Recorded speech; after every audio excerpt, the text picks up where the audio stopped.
The College Dropout no es solo un disco de Kanye West, sino también el libro de Santiago Sembrano que se estrenó aquí en la Feria Internacional del Libro de Bogotá, en donde estamos realizando una serie de entrevistas en video podcast de El Café de Hoy, la Feria del Libro en La Combi. Vamos a hablar con su autor, Santiago Sembrano, acerca de lo que ha sido su personalidad, la de este artista, qué ha pasado con él, pero también por qué ese álbum resulta ser una piedra fundamental en la reinvención del género del hip hop. Mi nombre es Carlos Solano y este es el Café de Hoy del Tiempo. El Tiempo es un medio aliado de The Trust Project.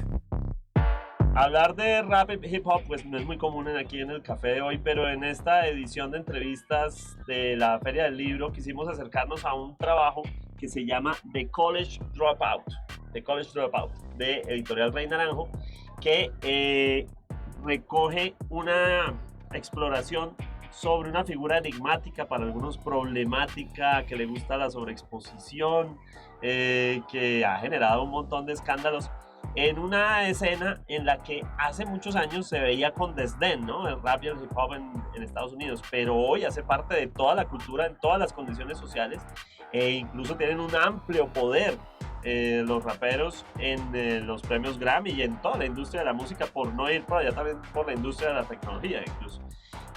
Pero ¿quién es Kanye West y por qué nos encontramos a finales del siglo y comienzos del siglo XXI con semejante figura y con lo que hace, ¿no? Santiago Sembrano, periodista que se ha dedicado a explorar temas sobre el hip hop en Colombia, ha escrito una investigación muy interesante al respecto. También se lanzó a escribir este perfil, por llamarlo así, de Kanye West. Bienvenido, Santiago. Carlos, gracias. Pues, ¿cómo arranca la investigación y qué es esta investigación? Bueno, esta es la cuarta entrega de la colección Alta Fidelidad de Rey Naranjo, que propone una premisa sencilla y es: cada libro se trata de un álbum y requiere dos cosas: hablar del álbum, obviamente, pero también requiere una voz en primera persona del autor, es decir, se cruza la historia del álbum con la historia de quien lo escucha. Entonces, esta es la historia del primer álbum de Kanye West, The College Dropout, que salió en 2004, y también es un poco mi historia de cómo llegué a escuchar a Kanye, de lo que significó para mí en mi adolescencia, cuando con mi familia nos mudamos a Perú, a Lima. Yo tenía 14, entonces claro, uno apenas está empezando a desarrollar su vida social, a conocer la noche bogotana, y en ese momento se cambia de país y entonces, ¿quién soy? ¿Y esto qué es? Y fue por esos días donde empecé a escuchar a Kanye y me acompañó de muchas maneras. Entonces, toda su música, pero su primer disco de forma particular. Y claro, el libro también se pregunta, aunque no es el foco esencial, pero sí se pregunta por qué pasó con Kanye West.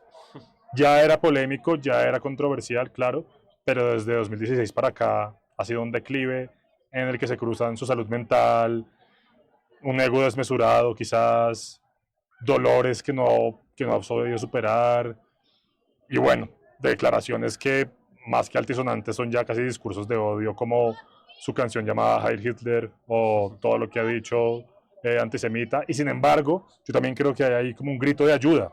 Entonces, bueno, como usted decía, es una figura muy compleja, que justamente por eso me interesaba tanto, y por la relación afectiva que tengo con su música, analizarla acá en este libro. ¿Por qué The College Dropout y no otro disco? Creo que en este debut se sintetizan todas las contradicciones de Kanye. Es más, es un disco que se construye sobre esas contradicciones. Como lo cuento acá, salió en un momento en el que el hip hop había un periodo de transición. Digamos en el 96-97, con los asesinatos de Biggie y de Tupac, el hip hop se tuvo que preguntar a sí mismo como, listo, ¿y qué hacemos con todo este río de sangre? Y vino todo un periodo de rap lujoso que celebraba el hiperconsumo, todo, carros dorados, contra más viejas desnudas mejor, pistolas, todo. Y por otro lado, un rap más, eso por ejemplo era Jay-Z o también P. Diddy, que continuó el legado, hoy sí que, si hay alguien que hoy es polémico, sí que es P. Diddy, que continuó el legado también de Biggie, haciendo hits y vendiendo un montón. Y por otro lado, una escena de rap independiente o mucho menos comercial, más crítica de todo lo que estaba pasando, que llamaba como a retomar las raíces críticas y sociales del hip hop. Entonces, uno para avanzar en el hip hop de inicios del siglo XXI, era o lo uno o lo otro. Y Kanye no era ninguno de los dos, sino como punto medio, era hijo de profesores universitarios con una gran sensibilidad social y sin embargo quería 5 Mercedes-Benz y 20 cadenas. Le costó mucho conseguir un contrato por eso y justo cuando lo consiguió hizo un disco en el que hay cruces muy improbables. Por ejemplo, en la canción Two Words mezcla a Freeway, que era un rapero más bien gángster de Filadelfia, con Mos Def, que lo conocemos más por sus letras, entre comillas, conscientes. Eso era algo que solo podía hacer Kanye, porque en su espíritu estaban también ambas partes. Entonces creo que no solo es muy interesante él en sus contradicciones, sino que en este disco también está todo un cambio de época para el hip hop. Y podríamos decir que sin este disco y los que vinieron después, pero sin este impulso inicial, no existiría alguien como Drake, que se volvió uno de los grandes referentes del hip hop a nivel mundial, también a partir de esa fragilidad que mostraba Kanye, que criticaba el consumismo, pero también él se sentía parte del consumismo y lo admitía, que, como digo, le cantaba a Dios, pero también hacía canciones como Slow Jams, que es una canción de fiesta y como con rimas muy chistosas, que se ampliaba mucho soul, pero también estaba avanzando la producción de formas muy distintas. Entonces creo que no solo Kanye me interesa, que sí, sino también me interesaba este momento específico del hip hop, que es cuando yo empecé a escuchar, en el que no era o una cosa o la otra, sino un híbrido entre muchas contradicciones, y creo que además no se puede pensar el hip hop sino como contradicción. Entonces, por ahí va la cosa. De acuerdo. Pues Alta Fidelidad es el nombre de la colección y pensando en cómo hablar de Kanye es algo biográfico, autobiográfico para el autor, como la película Alta Fidelidad que sugería que los discos no se guardaban por alfabético, sino por orden autobiográfico del coleccionista. Entonces, la época de College Dropout, hablemos un poquito de ese momento de The College Dropout que rodeaba a Kanye West en ese momento.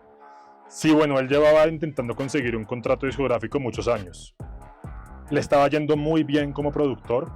Era uno de los productores estrella de Rockefeller Records, la disquera con la que sacó el disco, que era la disquera de Jay-Z también y de figuras como Cameron, de los raperos más grandes comercialmente hablando de Estados Unidos. Y yo hay un momento en que digo en el disco, para cualquier otra persona habría sido suficiente llegar hasta ahí. Intentó rapear, no le funcionó, nadie lo quería firmar, bueno, pues ni modo, no todo pasa. Yo también quería llegar a la NBA y no pasó. Y uno dice, pues bueno, no todo lo que uno quiere puede pasar, sobre todo tenía una carrera muy exitosa, estaba camino a ser rico con discos. No es que le estuviera yendo medio bien, era uno de los grandes productores de Estados Unidos, pero él quería rapear, sí o sí quería rapear, tenía mucho por decir. Sobre todo a partir de estas contradicciones que le digo. En la investigación que encontré, encontré entrevistas de Kanye en las que él se define a sí mismo a partir de su confusión. Y dice, lo de ser una sola cosa es cosa de los 90, del siglo XX. En el siglo XXI hay que poder existir en múltiples vectores que chocan entre sí. No lo dice de esa forma, pero... Y es un poco lo que también permite esta época. Superado el gangsta rap como monolito, superado el conscious rap, si lo queremos llamar así, como monolito, permite un disco en el que puede haber ambas a la vez y que puede haber de todo a la vez. Un disco que puede ser híbrido de distintas influencias. De cierta forma, el Midwest, la zona de Kanye West es de Chicago, esa zona de Midwest es una zona híbrida en sí misma porque recibía un poquito de influencia de Los Ángeles y del West Coast, un poquito de influencia del East Coast.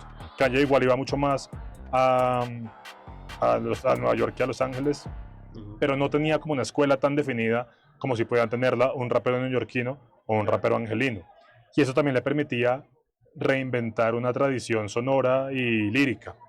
Entonces sí, 2004 era una época que además para mí sonaba muy divertida en el rap. Yo cuando era niño y escuchaba el rap de esa época, como esto, pues que lo escuché un poco ya más adolescente, pero Usher, por ejemplo, o Ludacris, era muy divertido de escuchar, como si te hubiera un azúcar ahí que me apasionaba, y cuando escucho esto, vuelvo a escuchar el rap que me enamoró, porque claro, estaban todas las letras, toda la cultura, pero también mucha diversión. Se nota que Kanye la está pasando bien, y pues por momentos no podría decir que es un disco casi que de stand-up comedy, en el sentido de cómo prepara sus líneas y de cómo las rapea. Entonces sí, era una época en que el hip hop se estaba redefiniendo para lo que iba a ser en el siglo XXI. Todavía manteniendo obviamente una cuota política y sociopolítica importante. Aquí hay líneas muy agudas sobre discriminación racial, sobre formas en que las personas negras terminan queriendo más y más joyas sin pensar de pronto en otro tipo de liberación, y unas reflexiones tan agudas que por eso es tan sorprendente luego que esta misma mente salga con las babosadas que diría a partir de 2016, que es, como digo, no es lo principal, pero el libro sí se lo pregunta un poco al final, pues porque es que la mamá de Kanye, como digo, era una profesora universitaria que lo tenía él muy bien educado en cultura negra, en historia negra. Entonces, él no solo hablaba desde el instinto, sino también con una educación y con una base teórica interesante para preguntarse cuál era la situación de la población afroamericana en el siglo XXI. El disco no es solo sobre eso, pero hay un par de canciones, como por ejemplo Never Let Me Down, que habla de eso también. De acuerdo. De ciertos tipos de, no esclavitud que permanecían, pero grilletes todavía que no dejaban la libertad completa a la población afroamericana. De acuerdo. Es muy fácil tirarle piedras a Kanye West hoy. Pues, muchas merecidas, casi todas merecidas. bueno, muchas merecidas, sí, pero otras también llevan el mismo impulso, pues, porque es fácil pegarle, sí, ¿no? Es decir, cayó en la desgracia, toda esa escena con Taylor Swift. Y eso era antes, pero mire, yo tengo un punto, perdón, me interrumpo, ahí en el libro digo, cuando era con Taylor Swift todavía había cierta noción de justicia, porque él interrumpe a Taylor Swift de una forma pues grosera y que no estuvo bien, pero claro, pero está defendiendo a Beyoncé, no a él mismo. Como que había una noción de no, es que ella debió ganar, mientras que hay un punto para acá que es él hundido en su propia cabeza sin otra causa que él mismo, que eso es lo raro, pero no, sí, todas las piedras yo creo que la mayoría son merecidas. Pero me da la impresión de que algunas de esas piedras también vienen del mismo mundo del rap, de la misma gente. ¿Qué tal fue la fidelidad del círculo de Kanye West con él? Hay gente que ha intentado resistir, pero la mayoría se han ido alejando poco a poco, porque parece que él también ha sido, pues esto no lo habla de lo que escucha que sale tras escenas, o sea, uno no puede estar ahí viendo exactamente, pero parece que ha sido bastante grosero y bastante mala onda con muchos de sus colaboradores. Con Kid Cudi, por ejemplo, con Pusha T, que era uno de sus principales aliados en su sello Good Music, con Jay-Z, que fue el que también lo apadrinó al principio. Todos ellos de una forma u otra se han cansado de él, porque si uno se cansa de verlo desde a la distancia, intentar ser su amigo o intentar decirle, hey Kanye, cálmate, ¿qué estás diciendo? ¿Por qué estás saliendo a decir? Parece que ha sido muy complicado, entonces cada vez se está quedando más solo y uno lo ve rodeado de unas figuras que son muy extrañas, como no para nada de su círculo de antes. Entonces se ha quedado muy solo, pero como digo, no se lo critico a la gente que lo ha abandonado, porque de lo que he podido leer, ha sido también porque él se lo ha buscado, de cierta forma. No solo hacia afuera con lo que ha dicho, sino en la forma que ha tratado a sus colaboradores. Parece que ahí también ha sido insoportable. Entonces, pues bueno, consecuencias de sus actos. De acuerdo. No podemos tener aquí a Santiago Sembrano sin preguntarle. Este libro es un trabajo muy interesante, pero la investigación que lo hace conocido en el mundo del hip hop es aquel trabajo en el que se dedica a explorar el hip hop colombiano. Sí. Una investigación documental más que un relato en sí mismo.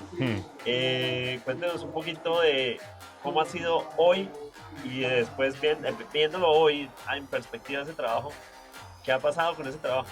Bueno, es muy emocionante.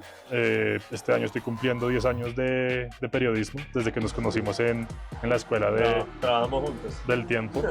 Entonces, estoy preparando también un libro. Mi próximo libro va a ser una recopilación de mis mejores artículos desde entonces. Entonces, preparándolo, pues ha sido emocionante ver cómo he mejorado. Y también cosas que me siguen, los puntos de continuidad y los puntos de divergencia desde que empecé a escribir en febrero de 2016 con un ensayo sobre Tupac, que cumplía 20 años, All Eyes on Me, este año ya cumplió 30. Sí, yo creo que cuando empecé a escribir de rap colombiano, había un momento de efervescencia muy interesante con lo que estaba pasando en el rap de Medellín. Todo el movimiento de Moebius, Alcolíricos, No Rules Clan, creo que estaban cambiando el rap colombiano, yo lo sostengo así. Es una afirmación que a veces es polémica, pero eso no le quita nada a otros movimientos que también han cambiado el rap colombiano. Pero sin duda ese fue un punto de inflexión que lo llevó a unos niveles que en ese momento no estaba teniendo el rap colombiano. Desde entonces se ha construido sobre eso. Por ejemplo, hace un par de semanas estuve en el concierto del Movistar Arena de Crudo Miss Row, que hacía parte de este movimiento de esta camada de distintas generaciones, pero que hacia 2015, 2016, 2017 explotó y conquistó a buena parte de Colombia con rap. Entonces llegaron a Stereo Picnic, que pues si en 2015 era difícil pensar en Stereo Picnic con rap, hoy siempre hay una o dos presentaciones de rap local. Hay más rap que rock ya. A veces. Aunque este año estuvo más rockero y que igual, pero estuvieron Tyler y Doechii, que estuvo maravilloso. Están llenando Movistars ya con cierta frecuencia. Lo ha hecho Penjair, lo ha hecho Nampa Básico, lo ha hecho Alcolíricos, lo hizo ahorita Crudo. Cosa que cuando lo hizo Alcolíricos en 2022 o 2023 fue una super hazaña, y hoy cada vez se siente más a la mano o al alcance poder como que el rap colombiano ocupe esos espacios. Hay giras internacionales que hace 5 u 8 años eran impensables. Afterclass, un colectivo de Medellín de los más tesos que hay hoy en Colombia, se va ahorita de gira por España, por Francia, por Alemania, por Suecia. Alcolíricos también está de gira. Argentina, México, España, Francia, Australia. Entonces creo que el rap colombiano está cosechando los frutos de muchos años, de muchas décadas de trabajo.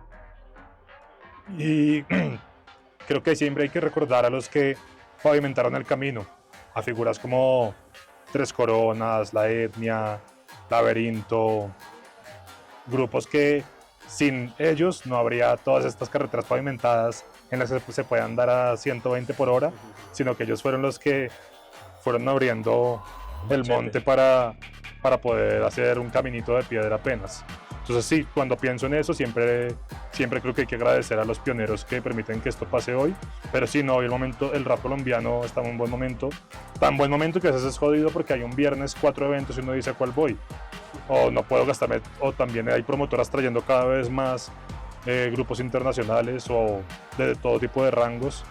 Entonces es un buen momento, y creo que hoy el rap colombiano goza de una salud muy diversa, en el sentido de hay grupos consolidados como Alcolíricos que pues se solo tocan para 5.000, 10.000 personas en adelante, pequeñas salitas con propuestas muy interesantes, colectivos como uno va por ejemplo a Ritmo Moderno en el centro cualquier miércoles y hay una colección de MCs haciendo batallas, o tanto de freestyle como también beatmakers haciendo batallas de beats, colectivos como Pool Party están haciendo cosas muy interesantes acá en Bogotá, figuras como Jan Block Jr. están también haciendo cosas muy, muy interesantes con Ico da Funky Looper, el señor del funk.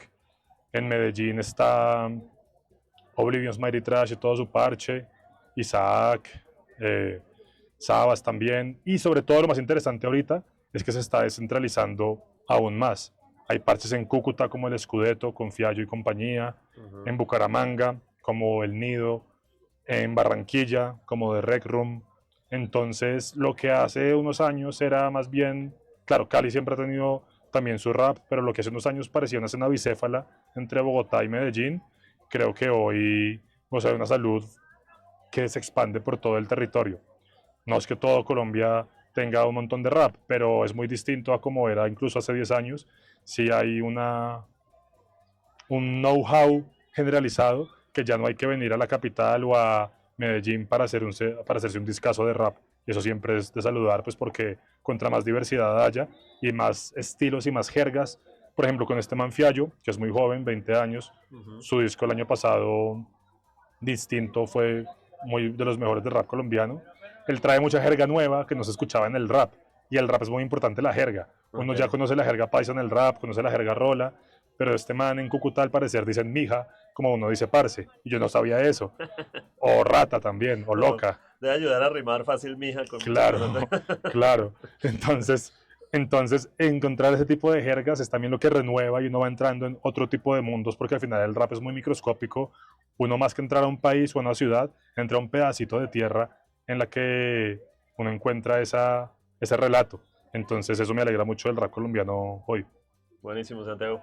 Esto es The College Dropout, Santiago Sembrano, un libro que ya se encuentra disponible para aquí, está en la Feria del Libro, es una de las novedades musicales dentro de la colección que hay. Y bueno, pues invitados a leer, estamos aquí fritándonos del calor en este espacio en el que estamos haciendo nuestras entrevistas, pero seguiremos con más entregas de temas culturales y de otros temas aquí en esta especial de Feria del Libro. Muchas gracias, Santiago. Gracias, Carlos. Búsquenlo por internet. Aparte, en cualquier de varias librerías, si lo piden por internet, está a 40.000, les lleva a la casa con domicilio incluido. Gracias por acompañarnos en el café de hoy. Suscríbase en todas las plataformas de podcast y en el canal de YouTube de El Tiempo. Nos encuentra también en Instagram y en X como @podcasteltiempo. Además, si quieres recibir a través de WhatsApp la notificación de cada nuevo episodio, siga el enlace que se encuentra en la descripción o envíenos un mensaje con la palabra suscripción al teléfono 320-300-5327 y haga parte de la comunidad de El Café de Hoy. Este episodio fue producido por Paula Monroy con la colaboración de Troya Designs. Mi nombre es Carlos Solano.